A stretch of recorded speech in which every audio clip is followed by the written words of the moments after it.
My name is Ethan Miller. I'm 26 years old, living in a small town called Black Ridge, just outside Denver. It's the kind of place where everyone knows each other's business. But a few months back, something happened that I haven't told anyone about.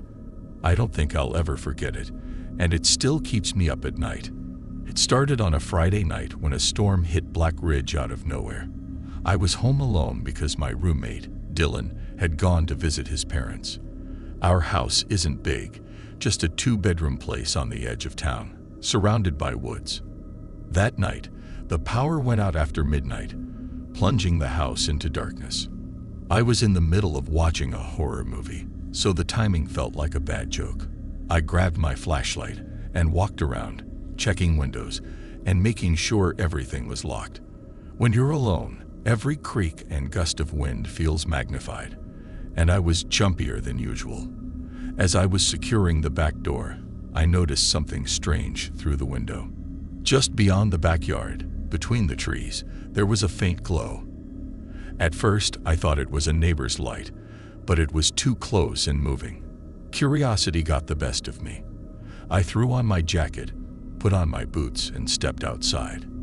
I could barely see in front of me, but I headed toward the light, my flashlight cutting through the rain. The closer I got, the more I realized it wasn't a house light.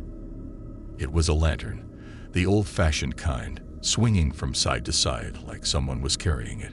My heart started pounding. Who would be out in the woods in the middle of a storm? As I got closer, I saw a figure beneath the light.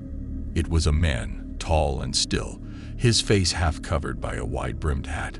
He stood motionless, holding the lantern in one hand while his other arm hung limply. "Hello," I called out, trying to sound braver than I felt. He didn't respond. He just stood there, swaying slightly, like he was in a trance. Something about him felt wrong, almost unreal, like he was there but not really there. Suddenly, he turned off the lantern, leaving me in darkness. I pointed my flashlight where he'd been standing, but he was gone, vanished, like he'd never been there. I backed away, the rain pelting my face, and finally ran back to the house, locking every door and window. I tried to tell myself it was a prank, but as I lay in bed, I kept hearing soft tapping sounds outside, moving from one window to another, like someone was circling the house, checking each window. I finally worked up the courage to check the windows again. I moved from room to room, slowly, and every time I shined my flashlight out, there was nothing there. But when I reached the living room window, I saw him again. The same man, standing just outside, looking directly at me through the glass. My breath caught in my throat as I stared back at him, unable to move. He raised his arm slowly and tapped his finger against the glass. Tap, tap, tap. My stomach twisted as I realized he was grinning, a crooked, disturbing smile that stretched too wide. Then, just as suddenly as he appeared, he stepped back into the shadows, disappearing into the night.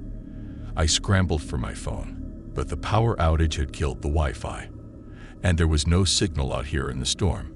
I was completely alone, with no way to call for help. The tapping didn't stop.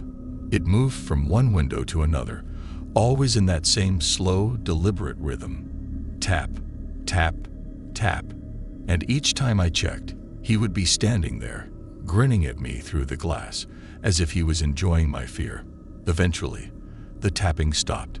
I stayed awake until the first light of morning, watching the windows, waiting for him to reappear. But he never did. By the time the storm cleared and Dylan came back home, I was a mess, exhausted and paranoid. I didn't tell him what happened. I wasn't even sure he'd believe me.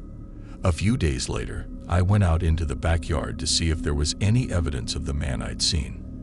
I found footprints in the mud, leading all around the house, stopping at each window. And stuck in the ground, just at the edge of the trees, was an old, rusted lantern. I threw it away, hoping that would put an end to it.